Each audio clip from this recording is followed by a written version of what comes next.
Tonight we'll hear from a woman who lives right across the street from this factory who said she's never seen anything like this. Organizers set up about 250 seats outside the chapel here. For the first time in 4 years, Donald Trump is back in Maine. The chances of finding a tarantula here in Maine are pretty slim. It's not hard to find one of these message boards while you're driving along I-95. Hackers scope out computer systems the same way a burglar might look for a house to break into. But now you may be friends on social media with people from all aspects of your life. Most ransomware comes in the form of an email with a malicious link or attachment. Once you click, the malware moves through your computer. Now, it's illegal for members of the group to leave one of these in somebody's mailbox. So what they do instead is they roll up the flyers and leave them right on the resident's door. Before social media, you acted one way at home, but then another way at work. I've been snowboarding for a few years now. I've never done it while reporting before, so I figured why not give it a shot. Good evening once again. I'm J.R. Mitchell. And I'm Kayla Fish. We're here to bring you another update. Big implications in the U.S. Senate race tonight. Brooke Riley is bringing us live coverage from Bangor. Good evening, I'm Kayla Fish. J.R. Mitchell has the night off. We begin tonight, as we have for the rest of this week, with the coronavirus. Well, while nationwide, the presidential race has not yet been decided, Joe Biden picked up 3 of Maine's electoral college votes. Meanwhile, the stay-at-home order means there are generally less cars on state highways. Postal workers are demanding elected officials take action. The community was shocked by this explosion this morning that we're told could have been felt from miles away. We're going to continue our team coverage of today's devastating explosion. Yeah, we may not have snow on the ground, but overnight temperatures into tomorrow will certainly feel like winter. Definitely. The phone never seems to stop ringing at Knapp's Music Center in Bangor. It's part of the medley of sounds, serenading Dan Meek daily. I work on a lot of different things, but I really enjoy working on ones that look impossible. It's how the self-taught repairman That one's broken. started fixing instruments in the first place. Secret ingredient. But they all have their own personality and character. Something that rings, especially true of one guitar, brought to Meek around Christmas time. Somebody called me and said they had an old guitar that belonged to their mother. A woman in her 90s who now lives in a nursing home. She had loved that guitar, but it was all warped and twisted. It was an 8th grade Christmas present, a gift she's held on to for decades. She's had it all that time, and it's, so it's got to have some real meaning to her. The goal, her son asked, to make it good as new. He didn't care whether it played, but they wanted it in her room, and it was so twisted, and all the braces were out of it. But I looked at the neck was straight, and I was like, I think I can make it playable. So through the course of a week, I'd do a little bit, let it sit, do a little more, let it sit.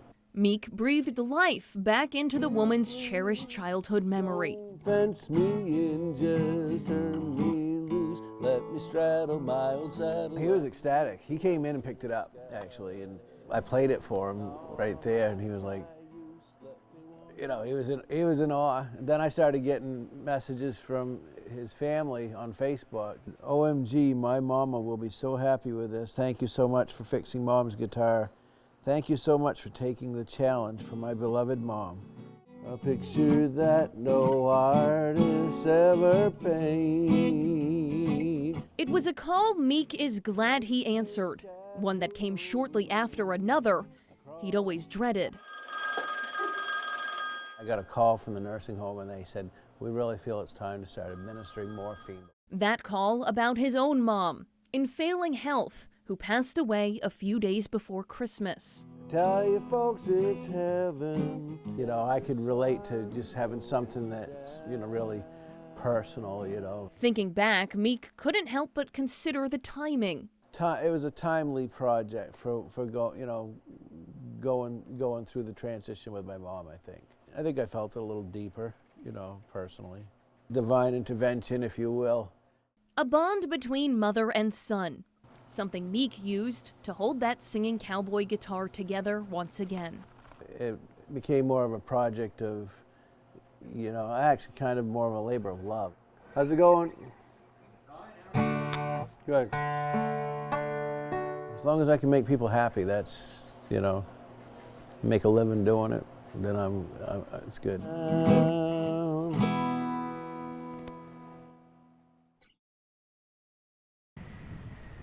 For the first time in 4 years, Donald Trump is back in Maine. The president landed around 2 p.m. Friday at Bangor International Airport, then headed to a roundtable discussion about commercial fishing. The president, greeted by former Republican Governor Paul LePage, then escorted into the Army National Guard building with local industry leaders and White House officials. So good luck, everybody. At the meeting, the president signing an order to allow commercial fishing within areas off the New England coast that had been blocked off by the Obama administration. And we are reopening the Northeast Canyons and the Seamounts Marine region to commercial fishing. Is that okay? Is that what you want? Yeah? A local lobsterman and union rep who wasn't at the meeting said the proclamation doesn't do much to help Maine lobstermen because they don't fish that area.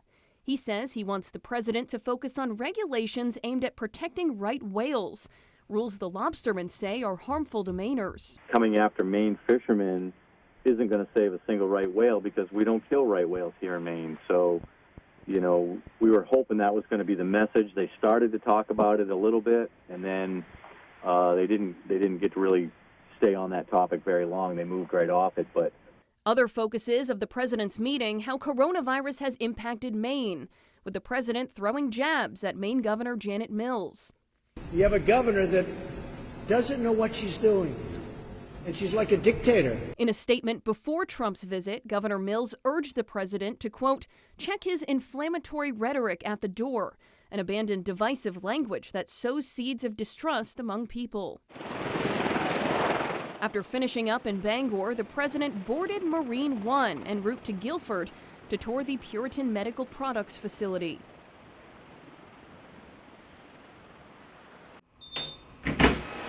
At Bangor City Hall, our data is all stored here. Jeff Courtney and a team of specialists closely monitor the city's computer system. There's a lot of personal data that comes in and out of the city, and we try to protect that as best that we can. But Bangor, like others across the state, has been targeted by ransomware. The attacks that we've had, we've been prepared for, but who knows what the next attack's going to bring. Everybody has to think that this can happen to them. According to the FBI, the attacks can come from individuals in the U.S. or overseas. The cyber criminals out there are always adapting. And there's a reason they're targeting town offices. Because there are a lot of vulnerable networks out there. Agent Farrell says hackers scope out computer systems the same way a burglar might look for a house to break into. On any given street, a robber might look for a house with an open window or no security camera. The same analogy applies to cyber crimes. They're looking for that least resistance, a person that they know is vulnerable, may not have the operating systems that I know if I get in there and I'm able to get somebody to click on a link, lock their computers up, that they're going to have to pay me. There are ways to strengthen the system, though, like installing antivirus software and email filters. These devices really are the insurance policies that we need. Specialists also recommend you have a backup off-site, not directly connected to the network. If that bad day happens, you have that to go back to. That's a great day for you, it's a great day for us. They're all suggestions Gus Natale says he made to the town of Rockport, but they weren't implemented. But because that didn't happen, they got hit. Natale says Rockport, like other town offices, couldn't justify spending the money on a potential situation. A lot of it has to do with every town's budget, whether or not they have the money to put into security. We need to spend it on this. We will never be a victim of ransomware. But in this day and age, I believe it's worth the money to spend up front to have these systems in place. One of the best ways to stop an attack is through education and training. You know, what to look for suspicious emails, what's a phishing type of attack in an email. Because as the FBI works to investigate these attacks, cyber criminals are working too. It's always like a race. Cybersecurity experts become smarter, they also become smarter. Be prepared and be ready in case it does happen, because it's not a matter of if, it's when. Reporting for ABC 7 and Fox 22, I'm Kayla Fish.